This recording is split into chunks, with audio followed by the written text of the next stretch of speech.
வணக்கம் உறவுகளே, எண்ணெய் கத்திரிக்காய் குழம்பு தான் பார்க்க போகிறோம். எப்படி செய்யலான்னு பார்க்கலாங்களா? தேவையான பொருட்கள்: 1/4 கிலோ கத்திரிக்காய், 3 வெங்காயம், 3 தக்காளி, சின்ன வெங்காயம் தாளிக்கிறதுக்கு, தேங்காவை உடச்சி அரை மூடி எடுத்துக்கிட்டேன். நான் சின்ன வெங்காயம் உரிச்சிட்டு டீயை போட்டுன்னு இருந்தேன். பசங்களுக்கு அடுப்பில் சுடு தண்ணி போட்டுட்டேன். அது என் சின்ன பையன் படிச்சுக்கிட்டே அப்படியே அடுப்பை அணையாமல் பார்த்துக்கிட்டான். எப்படி செய்யலான்னு பார்க்கலாங்களா? ஒரு கடாயை வச்சு எண்ணெய் ஊற்றிக்கோங்க. அந்த எண்ணெயில் கத்திரிக்காயை நல்லா வதக்கி எடுத்துக்கோங்க. கண்டிப்பாக இது மாதிரி ட்ரை பண்ணி பாருங்கள். வாரத்தில் ஒரு தடவையாவது செஞ்சுடுவீங்க. அவ்வளோ டேஸ்ட்டாக இருக்கும், செம்மையாக இருக்கும். இது மாதிரி வதங்கி எடுத்த பிறகு அதே எண்ணெயில் வெங்காயம் வதக்கி எடுத்துக்கோங்க. சைக்கிள் கேப்பில் புளியும் ஊற வச்சுக்கோங்க. வெங்காயம் வதங்கினோன்னே 1 ஸ்பூன் இஞ்சி பூண்டு பேஸ்ட்டு போட்டு நல்லா வதக்கி விடுங்க. அப்புறம் கரம் மசாலா 1/4 டீஸ்பூனு, குழம்பு தூள் காரத்துக்கு ஏற்ப போட்டு அது கூட நல்லா வதக்கி விடுங்க.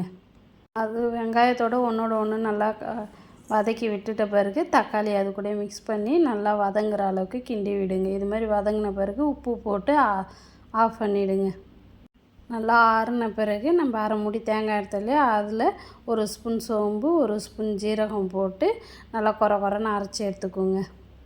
ஏன் இதுமாரி செய்கிறேன்னா, சாதா காரக்குழம்புல சாம்பார்லலாம் போட்டால் கத்திரிக்காய் சாப்பிட மாட்டாங்க. இதுமாரி செஞ்சு கொடுத்தா நல்லா சாப்பிட்ருவாங்க. அது கொரன்னு அரைச்சோன்னா வதக்கி வச்சுருக்க மசாலாவையும் அது கூட போட்டு அதில் கலக்கி தண்ணியும் ஊற்றி இது மாதிரி பேஸ்ட்டாக அரைச்சி எடுத்துக்கோங்க.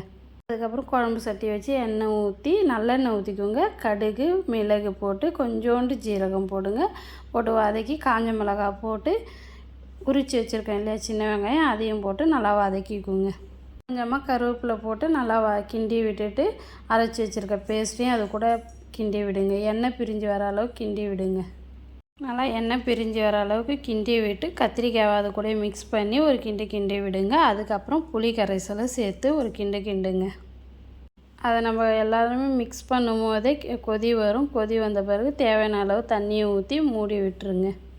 நல்லா ஒன்றோட ஒன்று கலந்து கொதித்து சுண்டி இது மாதிரி எண்ணெய் பிரிஞ்சு வந்தோன்னா ஆஃப் பண்ணி எடுத்திங்கன்னா சூப்பராக இருக்கும். போய் மண்டபத்தில் வத்த குழம்பே எதிர்பார்க்க வேணாம், அந்த அளவுக்கு டேஸ்ட்டாக இருக்கும். ட்ரை பண்ணி பார்த்துட்டு எப்படி இருந்ததுன்னு கமெண்ட் பண்ணுங்கள். பிடிச்சிருந்தா லைக் பண்ணுங்கள், ஷேர் பண்ணுங்கள், சப்ஸ்கிரைப் பண்ணுங்கள், ஸ்கிப் பண்ணாமல் ஃபாலோ பண்ணுங்கள். நன்றி உறவுகளே.